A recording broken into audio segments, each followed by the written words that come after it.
Pessoal, vamos lá, vamos voltando. Agora nós vamos falar um pouquinho de custos industriais, tá? Como nós temos bastante, como vocês já receberam a apostila, nós temos bastante exercício para fazer, tá? Mas antes de fazer os exercícios do elemento de custos industriais também, nós vamos dar uma passada pelo capítulo 2,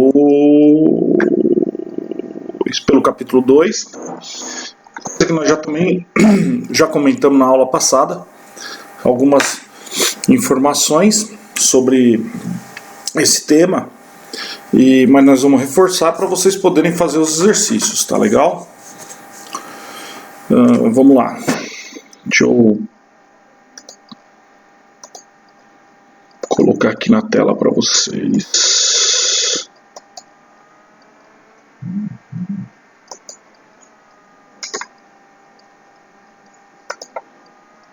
Tá aí na tela, vocês estão enxergando, né? Então, capítulo 2, página 194. Tá?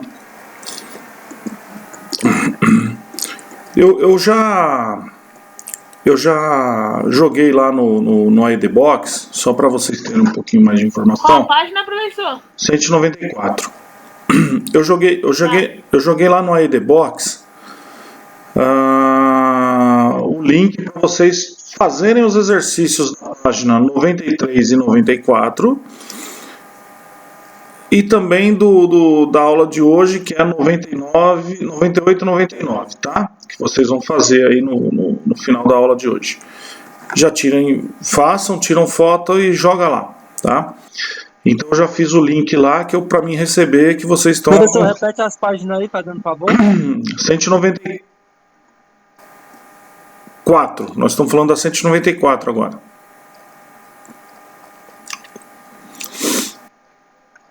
Então vamos lá. Nós já vimos alguma coisa sobre isso na aula passada, mas vamos reafirmar as informações, né? Capítulo 2, definições, classificações e aspectos tributários, né? No caso de contabilidade de custos, né? O objetivo principal da contabilidade de custos é a apuração de custos dos produtos vendidos. Para tanto, ele possui o seguinte esquema básico, né? Os custos ele tem o seguinte esquema básico: separação entre custos e despesas. A gente tem que saber direitinho, lembra que nós falamos bastante, né, sobre isso. Apropriação dos custos diretos diretamente aos produtos. Apropriação dos custos indiretos que pertencem identificadamente aos departamentos, separando os gerais, né? Então nós vamos ter os custos indiretos por departamento também. Rateio dos custos indiretos gerais e administração aos diversos departamentos, produtivos ou de serviços. Escolha de sequência de rateios adequada como forma de distribuição dos custos acumulados dos departamentos de serviços aos demais departamentos. E apropriação dos custos indiretos dos departamentos de produção criteriosamente aos produtos. Tá? Então nós vamos ver a contabilidade de custos, isso aí de novo. A partir de tal esquema, torna-se possível a apuração do custo do produto. Contudo, não existe um conceito universalmente aceito ou uma padronização legal para a palavra custos. Ela é empregada através de vários termos para fins operacionais. Como podemos verificar? Custo. O que é custo, né? Vamos entender de novo o que é custo, apesar que nós já vimos isso aí. É o valor de bens ou serviços consumidos na produção dos outros bens e serviços. Matéria-prima utilizada na fabricação de um produto. Esse é um exemplo, né? Despesas. É o valor de bens ou serviços consumidos direta ou indiretamente na produção de outros bens e serviços num determinado período. É uma despesa, como exemplo, comissão de vendas, é um gasto que se torna no mercado no mesmo momento em uma despesa, né? A comissão acaba sendo uma despesa, né? Gasto é comumente definido como sacrifício financeiro com que arca a entidade visando a obtenção de bens ou serviços, mediante a entrega ou promessa de entregas de ativos, normalmente dinheiro. Só existe o gasto no momento que existe o reconhecimento contábil da dívida assumida ou da redução do ativo utilizado no pagamento. Ou seja, na passagem do bem ou serviço para a propriedade da empresa. O gasto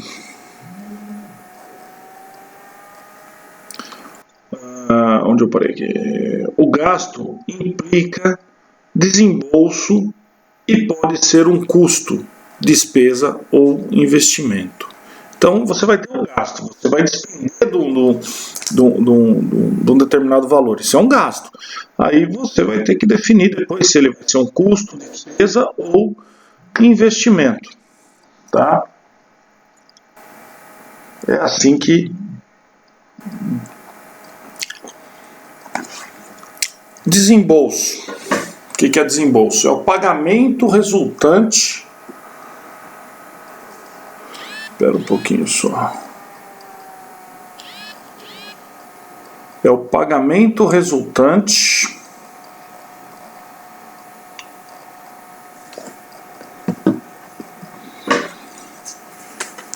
das aquisições dos bens ou serviços, podendo ocorrer antes, durante ou depois da aquisição, portanto, defasado ou não do gasto. Então é um desembolso que você vai ter que tirar, né? Pode ser um movimento de recurso em qualquer momento do processo, tá?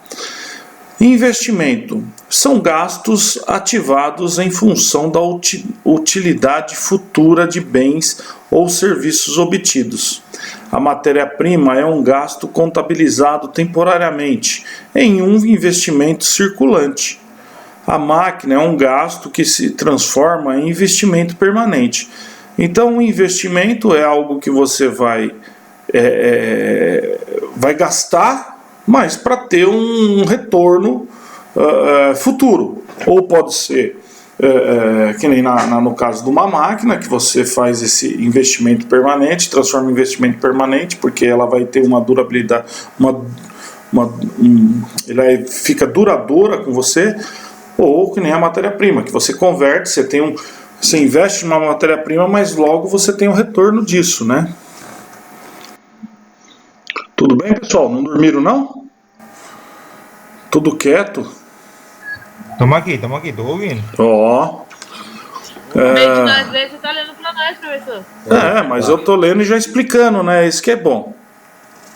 Sim. Porque eu sei que vocês não vão ler. Então eu já leio, vocês vão ter que ler para fazer os exercícios. Não esquenta a moringa, não. Eu ler, professor. A perda, pessoal. A perda é o valor dos bens ou serviços consumidos de forma anormal e involuntária. As perdas decorrentes de fatores externos se transformarão em despesas e os de fatores da atividade produtiva em custos, tá? Então a perda é aquele negócio, né?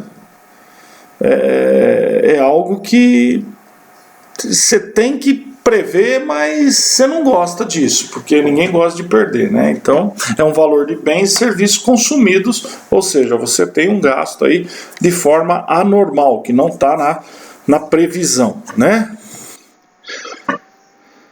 O desperdício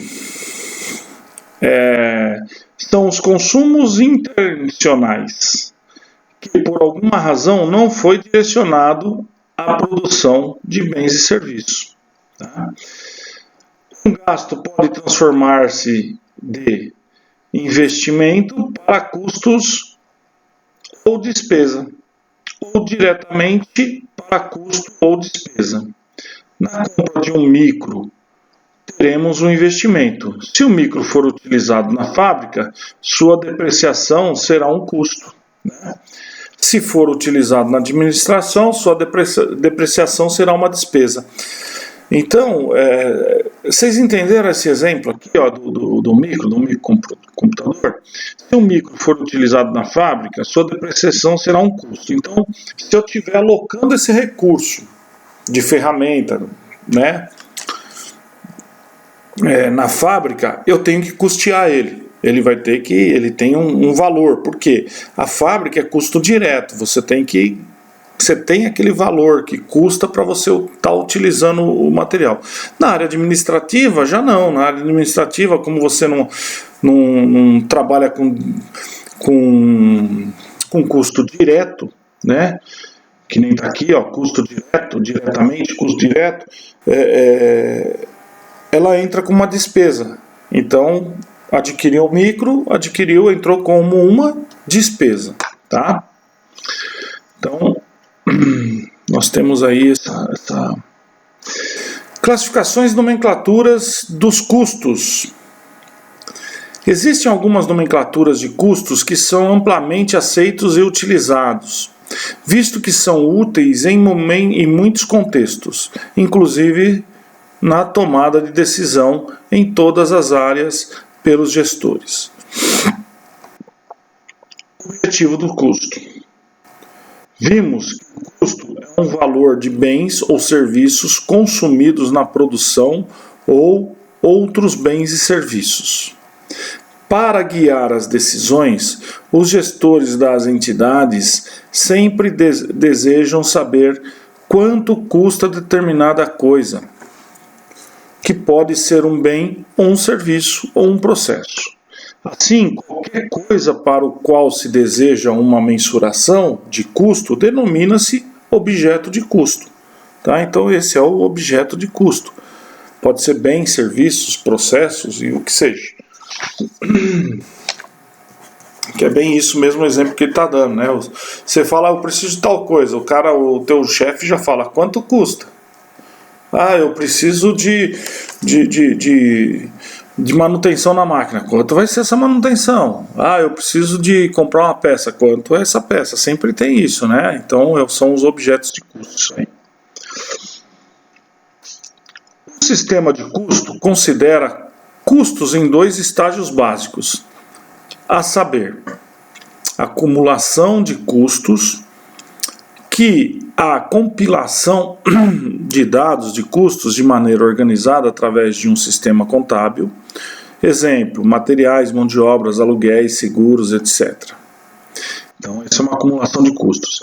A apropriação de custos, que engloba tanto a apropriação direta dos custos acumulados a um objeto de custo, como a alocação indireta dos custos acumulados em objeto de custo. Tá? Então, essa é a apropriação de custos. Como exemplo, a compra de uma caixa de tomate pela Sadia para a fabricação do molho do produto lasanha ao sugo. Putz, acabei de comer uma lasanha, pessoal. Esta transação poderia ser registrada numa conta de materiais, estágio de acumulação, e sequencialmente nos objetos de custo, molho e lasanha, estágios de apropriação. Então, eu consumi uma caixa de tomate, aonde que essa transação foi registrada no estágio de acumulação. Então, eu acumulei esse material. E, sequentemente, depois, os custos, nos objetos de custo, no molho e lasanha, que são os estágios de apropriação. Ou seja, para fazer o molho e lasanha, eu tive que me apropriar da caixa de tomate, tá? Que ele estava no estágio de acumulação. Tá bom? É assim que funciona. Classificação dos custos. Apropriação aos objetos de custo. A maior questão com relação a custos é saber quando eles têm um relacionamento direto ou indireto com um determinado objeto de custo. Sendo assim, temos os custos diretos e os custos indiretos. Os custos diretos são os custos que estão relacionados a um determinado objeto de custo e que podem ser identificados como este através de uma medida clara de consumo. Exemplo, a quantidade de alumínio utilizada na fabricação da panela. Isso é um custo direto. Nós estamos falando, quando a gente fala em matéria-prima, normalmente a matéria-prima ela é diretamente ligada a custo direto, né? A gente compra a matéria-prima para consumir diretamente no produto, né? Custos indiretos são os custos que estão relacionados a um determinado objeto de custo, mas não podem ser identificados com este através de uma medida objetiva, sendo necessária a utilização de estimativas, muitas vezes arbitrárias, como forma de alocá-lo ao objeto de custo. A este método de alocação damos o nome de rateio. O exemplo, o custo com o aluguel da fábrica de panelas, né? Então a gente vai acabar, é um custo indireto. O aluguel é um custo direto, ele tem que ser direcionado ao produto, porém, no caso, vai ser rateado vai ser rateado como? Em todos os produtos, né? Quanto mais eu fizer a panela, esse custo alocado no preço da panela vai ser menor. Quando eu tiver um volume maior, o custo é menor, tá? É assim que funciona. Se eu tiver um volume menor, o custo é maior, tá? Espera um pouquinho.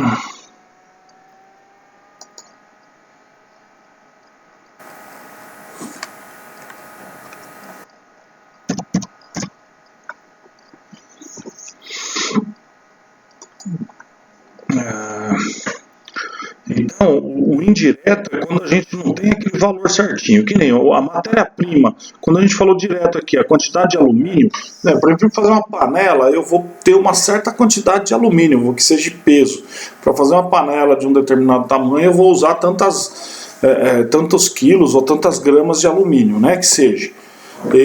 Então, isso é um custo direto. Esse é um exemplo legal, porque ele é um custo direto. Então, eu vou ter que gastar aquele material para fazer aquilo lá. Agora, um aluguel não dá para jogar tudo na produção de uma panela só, né? Tem que ser rateado nos outros departamentos e assim por diante. A apropriação direta de custos é o processo de transferência de custos diretos a um objeto de custo desejado. O rateio de custos é o processo de transferência de custos indiretos a um objeto de custo desejado. Então nós temos aqui a apropriação direta de custo, quando eu coloco os custos diretos no objeto.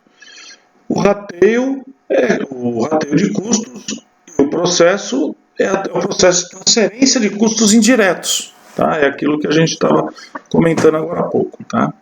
O comportamento, né? Para ambos os casos, dão o nome de apropriação de custos. Né? Então temos aí também o comportamento.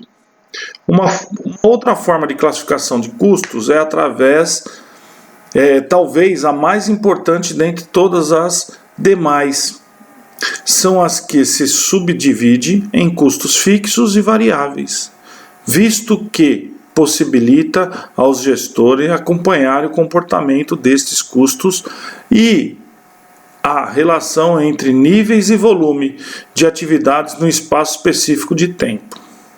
Então vamos entender o que é custo fixo e custo variável. Vocês estão vendo que nós vimos na aula passada alguma coisa sobre isso, né? Hoje nós estamos firmando só, tá? Todas as informações que nós vimos na aula passada, vocês viram que tem na apostila, né?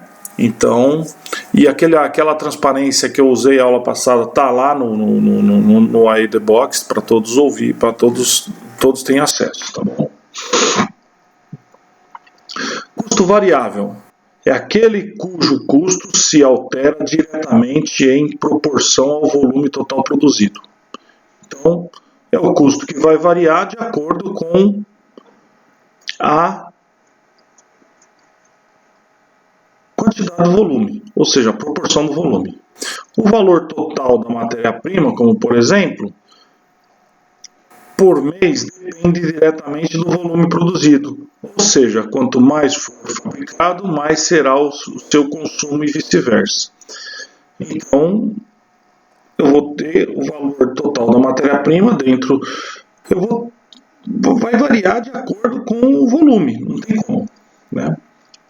Isso é normal. Na hora de comprar também, só para você ter uma ideia, na hora de comprar, se eu vou comprar pouco, eu pago mais caro. Se eu vou comprar muito, eu pago mais barato. Então, tudo vai estar em cima do volume produzido, né? Custo fixo é aquele que se mantém constante, ou seja, não se altera diretamente na proporção ao volume produzido, tá? O volume total produzido. Então, o custo fixo ele não vai alterar em relação a isso aqui. O valor de um seguro mensal da fábrica, como por exemplo, possui um valor que independerá de se o volume produzido naquele mês aumentou ou diminuiu. Os custos fixos não precisam ser necessariamente do mesmo valor, ou seja, ele poderá sofrer variações mensais em função da variação de preços, mudanças de tecnologia e expansão da fábrica. Tá? Então, esse exemplo para custo fixo é muito legal, é o seguro mensal. É um valor que eu tenho que pagar mensalmente lá, independendo se eu estiver fabricando ou se eu não estiver fabricando. Ele é um custo que eu vou ter. Dá um exemplo aí, vai, aqueles exemplos bacana que a gente gosta.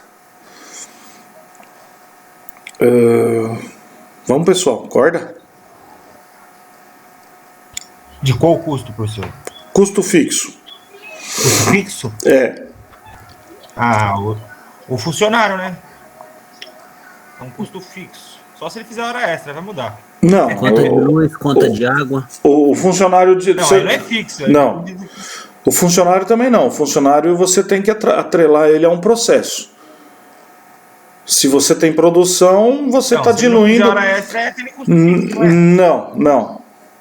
Você se atrela o custo do funcionário à produção. Você tem um funcionário, você vai atrelar ele à produção. Certo? Nessa pandemia nos ensinou muita coisa, né? Porque o pessoal não entrou dinheiro e muita gente foi dispensado. Por quê? Internet. Por quê? Internet é um custo fixo, é aquele valor que você paga por mês. É um custo fixo. É um custo fixo, certo? Isso. O documento do carro, o IPVA, por exemplo. O IPVA é um custo fixo. Depende, né, do ano, tem que aumenta. Não, mas você sabe que você vai ter aquele custo. Se o carro ficar na garagem ou se o carro estiver andando, o custo é aquele. Você entendeu? Se você tem um carro que você paga seguro e mantém o carro na garagem, por que você paga seguro?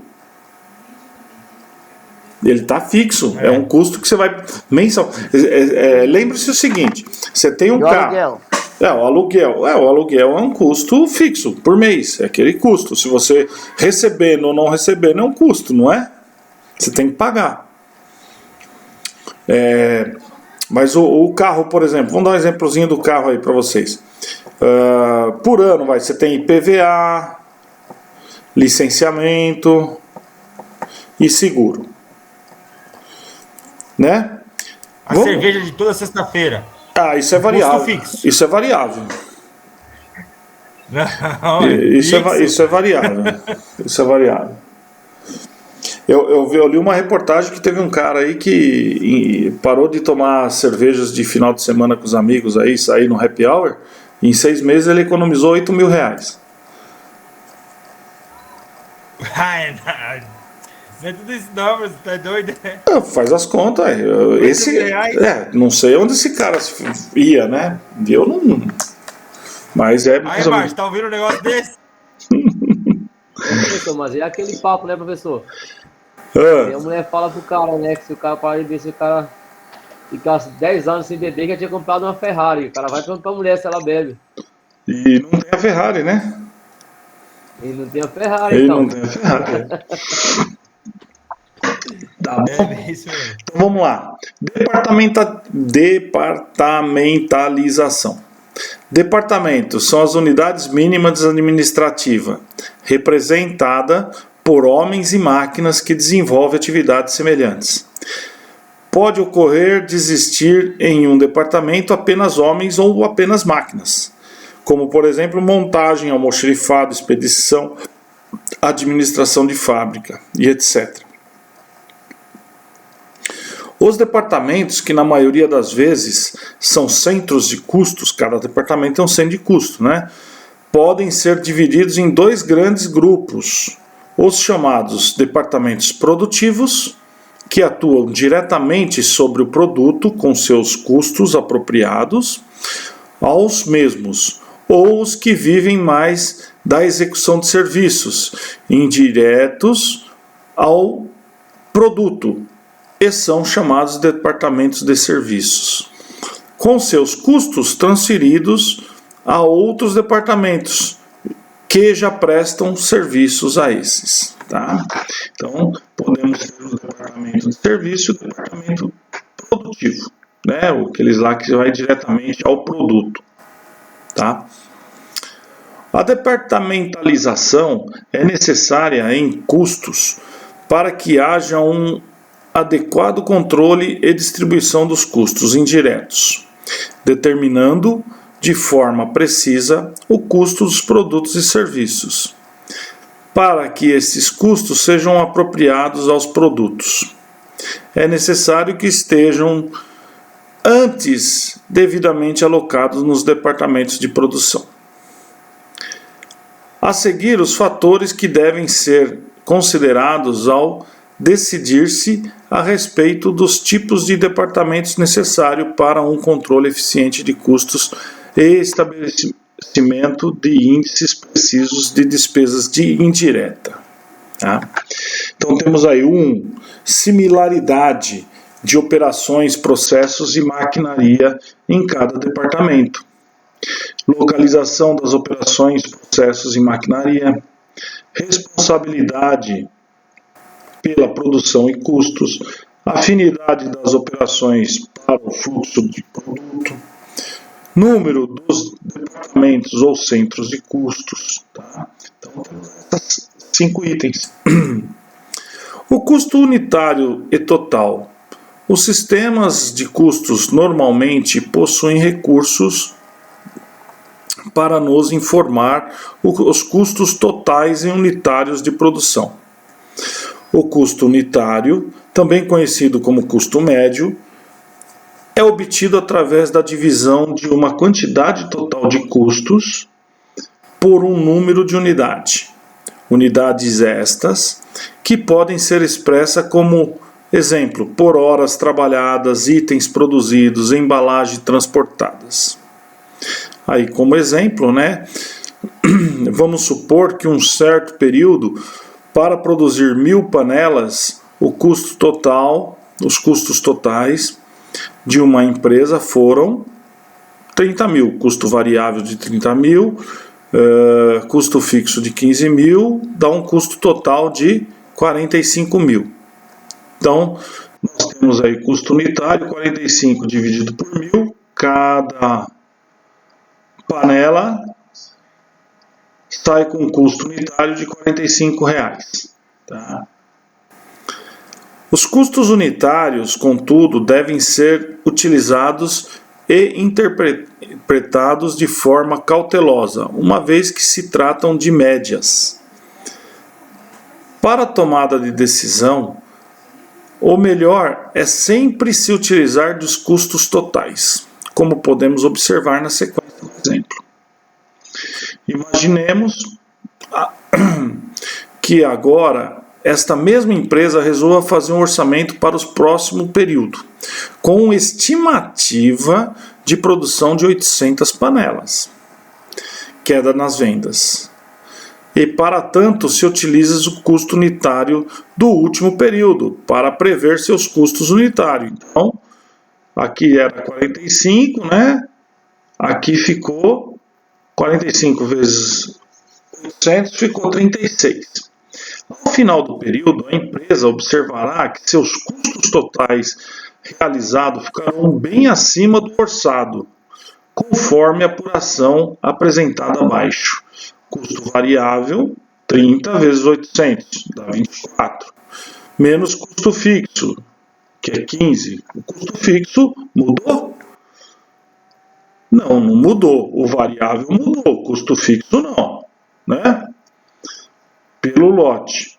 Então, nós temos custo total igual a custo variável menos custo fixo. Dá 24 mil menos 15, deu 39. Menos 15 não, aqui é mais, tá? Mais 15, deu 39. Né? Então, a diferença, nós fizemos aqui, tinha dado a estimativa, o orçamento tinha dado 36.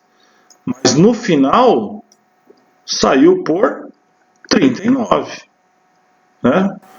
Por quê? O custo fixo ele não aumentou aí. Aumentou, porque caiu o variável, né, por causa do lote, caiu o custo variável por causa do lote, e o fixo manteve o mesmo.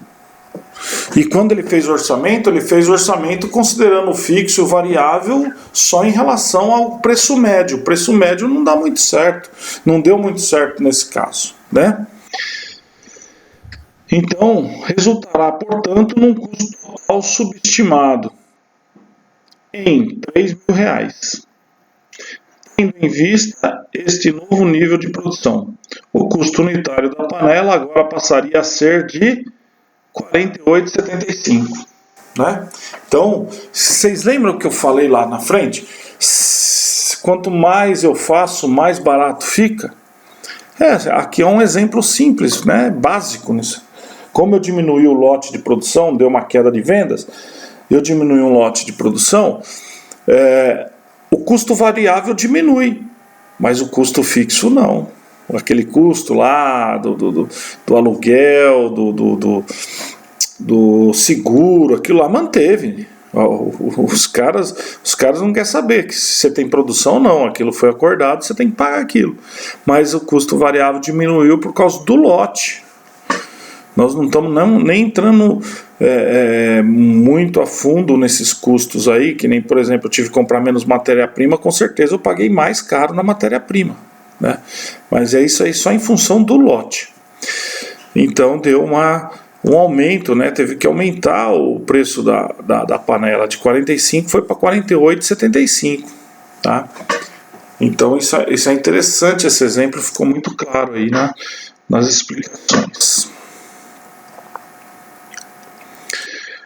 Se os gestores utilizassem o valor orçado para a formação do preço de venda e comercialização da panela, obteriam certamente resultados menores. Tá? Então a margem de lucro ia ser menor, bem menor. Tá? Os aspectos tributários nos custos dos produtos. Existem algumas considerações a serem feitas com relações aos impostos sobre mercadorias, ICMS. Índice de compra de materiais, porém não é cumulativo, podendo a empresa se recuperar caso haja uma incidência de ICMS sobre seus produtos vendidos. É cobrado por dentro, ou seja, seu valor está embutido no preço do produto adquirido ou comercializado. Tá? Tem como principais alíquotas, 18% estadual, 12% interestadual, 7% zona franca e 25% luz e telefone. Os dados aqui já deu uma mudada já. Temos um outro tipo de tributários, né? O IPI, índice mais comumente sobre materiais adquiridos de empresas industriais, né? Não cumulativo, podendo exemplo do ICMS, a empresa se recuperar caso haja incidência de IPI sobre seus produtos vendidos. Ou seja, você compra um produto e vai revender ele. Você está comprando com IPI, você vai revender, você coloca o IPI em cima de novo, você tem que como recuperar isso aí. Tá? É cobrado por fora, destacado do produto, tendo como incidência o preço de venda total. Possui alíquotas variáveis conforme o produto. PIS e CONFINS incide sobre o recolhimento da receita de vendas de produtos e serviços pelo princípio de competência. Possuem caráter cumulativo até o momento em que as leis 9.718 do PIS e 10.637 do CONFINS transformaram ambos os impostos em não cumulativos, possibilitando a recuperação sobre os custos dos produtos, custos diretos e indiretos. As alíquotas para benefício da recuperação são de 7,6% de CONFINS e 1,65% de PIS. Tá? Então, essa aqui é o capítulo 2, que nós demos uma lida aí para vocês terá, mas nós já tínhamos falado muito sobre algumas partes dessa daí na aula passada. Né? Então, o que vocês têm que fazer agora nesse momento? Os exercícios da página 93 e 94, que está aqui, tá? E os exercícios da página... No caso, 193 e 194, né, professor? 193 e 194 e da página 198 e 199. Vocês conseguem fazer, tirar foto e mandar lá? Ou vocês querem que eu divido lá no AED Box a página 198, a página... Eu acho que eu vou dividir, senão vocês não vão conseguir tirar foto deles, né? Repete, professor. Porque ele não consegue tirar foto das duas páginas. 193? Tá lá na apostila, aquela página lá, 193, 194, 198. 198, 199. 198, 199, tá? Eu vou dividir. É bom abrir dois, professor. Hã? Eu É vou bom abrir. colocar para tirar duas fotos, né? Porque às vezes você não consegue tirar as duas páginas em uma foto só. Eu vou abrir lá. Eu vou aproveitar. Espera um pouquinho só. Como que eu paro esse trem? Então, no caso aqui da 199, tem uma pergunta que tá repetida. Então, Deixa eu ver qual, deixa eu ver qual que é. a 5 e a 6. 99? Isso. Tá repetida mesmo. Tá, pula, Duas pá. perguntas iguais. Responde uma só. Tá? Deixa eu... Dá 2 minutinhos aí, peraí.